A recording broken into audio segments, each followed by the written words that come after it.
Hai guys, kembali lagi di channel Bomba Food. Kali ini aku nggak masak ya, cuma mau berbagi sedikit info tentang perbedaan dari beberapa tepung terigu yang beredar di pasaran.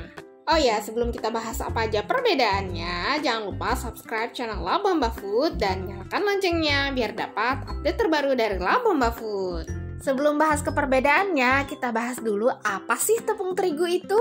Jadi tepung terigu sendiri adalah tepung yang terbuat dari biji gandum yang digiling hingga menjadi bubuk halus berwarna putih.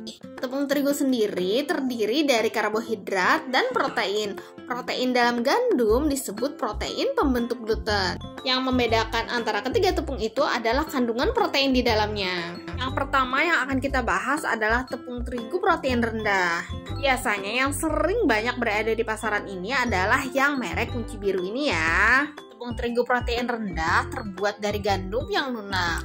Tepung terigu jenis ini memiliki kandungan gluten sekitar 6-8%. Daya serap tepung ini terhadap air itu sangat rendah ya, jadi tepung ini susah untuk diuleni. Selain susah untuk diuleni, tepung jenis ini juga tidak elastis dan susah mengembang. Tapi ketahanannya itu cenderung lebih lama dibandingkan dengan tepung yang lain. Karena tepung ini mempunyai daya serap air yang rendah dan sulit mengembang, sehingga hasil akhir yang didapatkan adalah tekstur yang renyah. Makanya tepung ini cocok banget untuk pembuatan kue kering atau biskuit.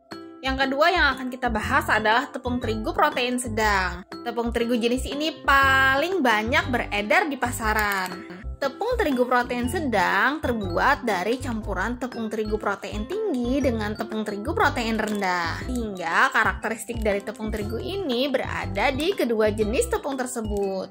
Biasanya di kemasan tepung ini ditandai dengan tulisan tepung terigu serbaguna. Kenapa dikatakan serbaguna? Karena penggunaannya itu paling fleksibel.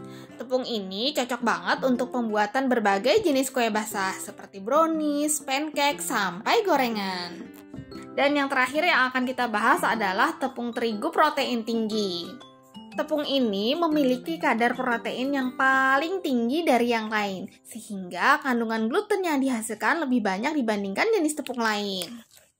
Biasanya proses pembuatan makanan dengan tepung ini akan diuleni sampai halus dan diistirahatkan. Tujuannya adalah agar gluten yang terbentuk bisa bekerja dengan baik dan memberikan tekstur yang kenyal dan elastis. Karena elastisitasnya cukup tinggi, menjadikan adonan tidak mudah kempes saat proses fermentasi.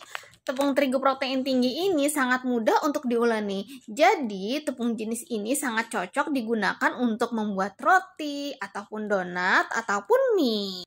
Nah, itu tadi adalah beberapa jenis perbedaan dari ketiga tepung terigu ini.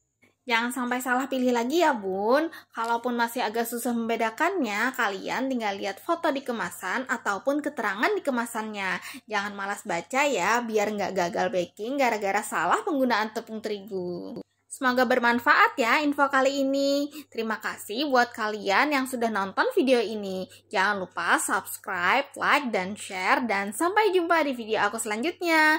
Nanti aku bakalan masak-masak lagi ya. Dah!